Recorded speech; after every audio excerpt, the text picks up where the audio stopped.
உடல் ஆரோக்கியம் ரொம்ப முக்கியம்னு எங்கள் அப்பா கிட்ட இருந்து கற்றுக்கிட்டு. Because my father was a boxer in Anna university. அவருக்கு வந்து ஆரோக்கியத்துக்கு வந்து ரொம்ப இம்பார்ட்டன்ஸ் கொடுத்தாரு. ஸோ அதை வந்து he just had to tell us, நீங்களாம் வந்து உடல் ஆரோக்கியம் இருந்தால் என்ன வேணால் சாதிக்கலான்னாரு. சுவர் இருந்தால் தான் சித்திரம். அதனால் ஹெல்த் இஸ் வெல்த்னு சொல்லி கொடுத்த பாடங்கள் தான் எனக்கு. So I followed that to the T. And body building college இருந்தாலும் சரி, ஸ்கூல்லேருந்து வந்து the football captain. Then I started playing. அப்புறம் பாடி பில்டிங் வந்தேன். பாடி பில்டிங் அப்போல்லாம் இவ்வளோ டெக்னாலஜி கிடையாது.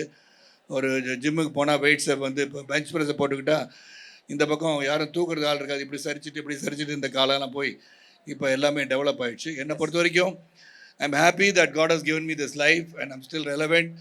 அது வந்து நான் வந்து எக்ஸசைஸ் பண்ணியிருக்கிறது வந்து நான் 71. 71 வயசில் வந்து 53 ஆண்டுகள் நான் ஒர்க் அவுட் பண்ணியிருக்கேன். From 18 years, yeah. From 18 years I've been working. I got a muscle memory which I can adapt my body. But Arya பண்ணுற மாதிரி the same way I can cut down and do, but not to the extent of Arya.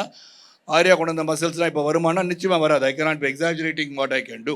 But I can definitely cut down and become a muscle memory வச்சு ஹெல்த்தாக இருக்கலாம். So இதெல்லாம் பண்ணாதான் ஹெல்த்துன்னு கிடையாது. Keep fit, keep healthy habits. அளவுக்கு மீறினால் அமிர்தமும் விஷம்.